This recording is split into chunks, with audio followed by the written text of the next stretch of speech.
BioShock Infinite. Wow. This.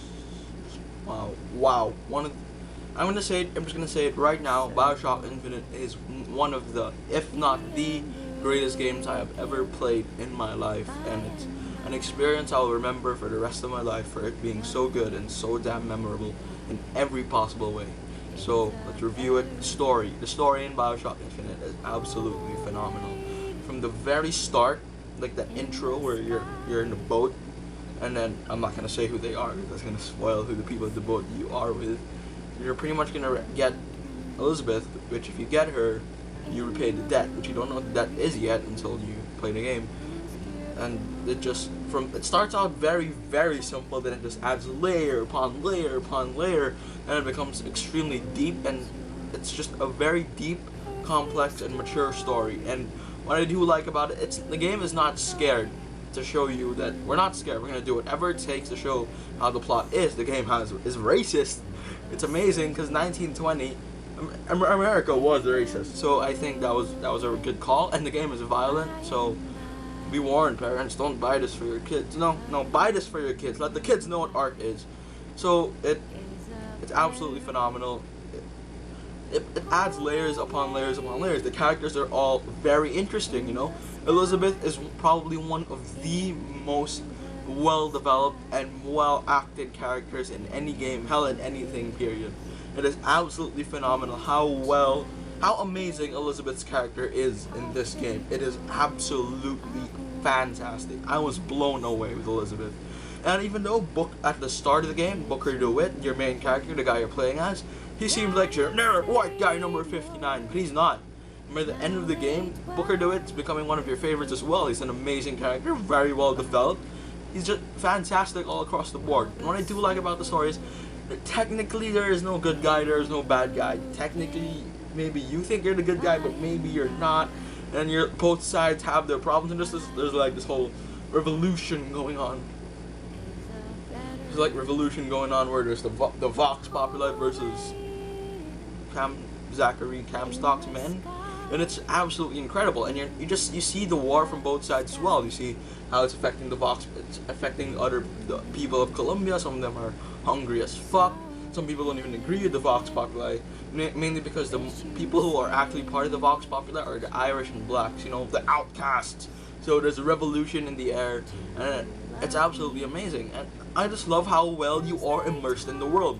Even when like a simple barbershop quartet, yes, I said that, barbershop quartet is in this game.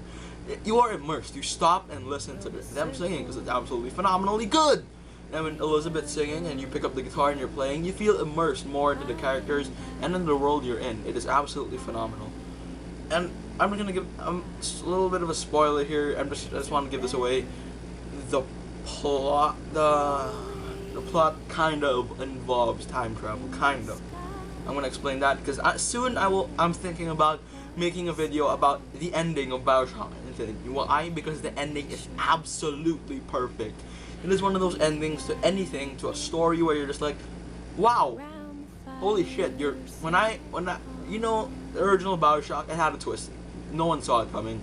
But here, BioShock Infinite, it doesn't have the advantage of BioShock 1 where you weren't expecting a twist. In BioShock Infinite, you're looking for the twist. And when the twist came, I wasn't ready. My jaw hit the floor. It was absolutely phenomenal. Everything in Infinite, the ending is beautiful. It's beautiful. It's one of those beautiful, masterful art pieces that are just fantastically good. It's fantastic. It has its resolution for all the characters. You feel like you don't need to keep playing. Even though you're sad the game is over, you feel resolved. You don't need a sequel, no DLC needed, no extended cut bullshit needed. Every character is resolved and you're happy, you put the game on your shelf and you're like, wow, that's a game I'll remember forever. The ending levels with games like Metal Gear Solid 4 ending, wow, it might even beat that. That's how amazing the ending is. And now, gameplay. The gameplay is very similar at the start to BioShock 1, but there's the thing. It's very different as well. There are vigors that are sort of like, they're pretty much the same thing as plasmas, but they're yeah, they're the same thing, but they're still really fun to use. Especially the crows, that's my favorite. And then you can really combine the vigors a lot. Like you can use the crow vigor, and you're like blast crow, blast.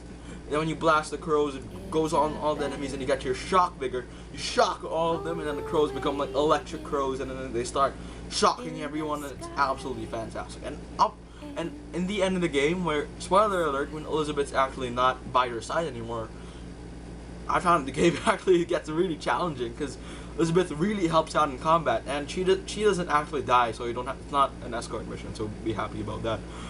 She helps out a lot, as in she really does help out. She gives you ammo, salt to replenish your vigor, health, and she really does. You can use her to make tears. A tear is basically from another dimension. Like in this dimension, there isn't like there's no turret there, but if you make Elizabeth get a turret from another dimension, there's a turret over there. Or in your dimension, there's no cover there, but in another dimension there is, and you make Elizabeth open the turret, and there's cover, and you can be safe.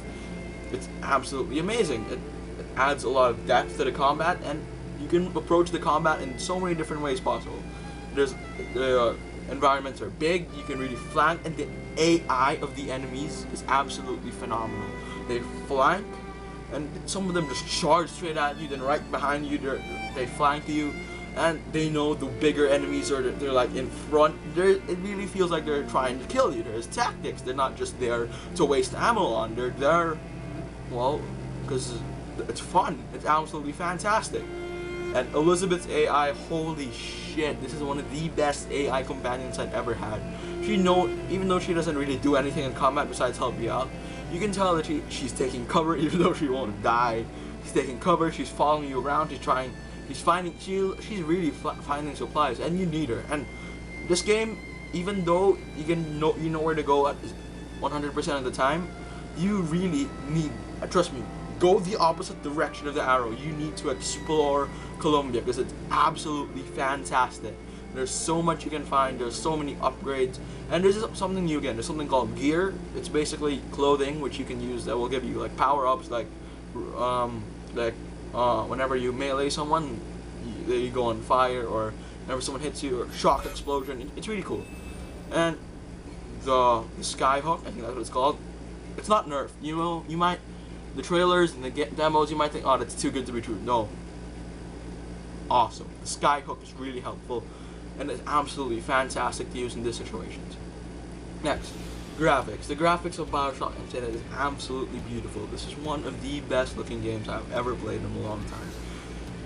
From an artistic standpoint and a technical standpoint, the graphics are absolutely fantastic. In games these days, everything has gray, black, brown. It's so what the hell? It's the word I'm looking for. Well, it's so dull. But in BioShock Infinite, no, color everywhere. There's color there, there's color there.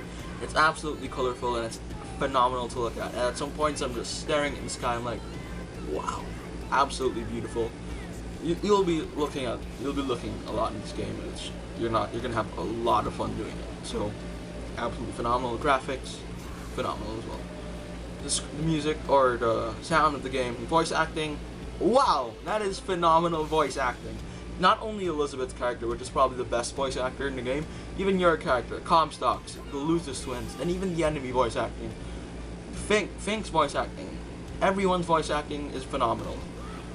If BioShock Infinite were a film, they're gonna get Oscar noms, and they're gonna win the Oscars if BioShock Infinite were a film, because that's how good the voice acting was.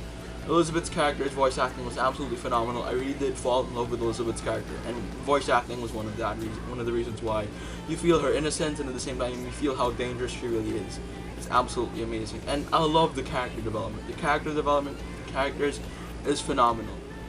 At the start, Booker and Elizabeth, Booker kind of doesn't like her. She's just doing it for a job, but she grows on him, and then they start really liking each other, and it becomes an absolute phenomenal masterpiece of character development. Really. If you're like, I'm not gonna say this. If you're like a film student or something, play BioShock Infinite. If you want to know how to pace a plot properly, how to develop characters properly, that's what I'm saying. So, and the music, oh my god, the music in this game is masterful. It's one of those scores that when you're listening to it, you're taken back to Colombia. It's like the Lord of the Rings score. Whenever I hear the score of Lord of the Rings, I get taken back to Middle Earth. Same thing with BioShock Infinite. When I hear the score, I get taken back to Colombia. I remember experiences I have had. I remember the ending. I remember my gameplay stories, like when I'm just fighting and I'm about to die and Elizabeth just throws me a shotgun and I'm like, and I just start killing shit. It's really fantastic. Overall, BioShock Infinite is not only one of the best games of all time, it's the game of the year 2013. So far, I don't think any game can beat it for that already. This is probably the game to remember. If you are a gamer and you don't have BioShock Infinite, slap you in the face. You are a disgrace. You need to own BioShock Infinite. If you are a gamer of any sorts, first-person shooter, RPG, racing, sports, whatever, you need to own BioShock Infinite. If you're a fan of good storytelling, you need to own this. You just need to own it. Obviously, by my review, BioShock Infinite is one of those games that is just perfect. I don't see anything wrong. Although, yes, there's a couple of glitch here and there, but there's nothing that's really going to take you out of the experience. It is absolutely phenomenal, and it's one of the best games I've ever played in my life. BioShock Infinite is not only a perfect 10 out of 10. If I could give it, I'd give it a 100 out of 10. BioShock Infinite is a perfect masterpiece that blossomed, that are very rare. Those perfect masterpieces are very rare to blossom. I think the last game that I can tell was a perfect masterpiece that just blossomed amazing was probably Ocarina of Time. So there we have it. BioShock Infinite review. Phenomenal. Must own, must buy. If you don't, fuck you. So 10 out of 10. See you guys next time. Bye.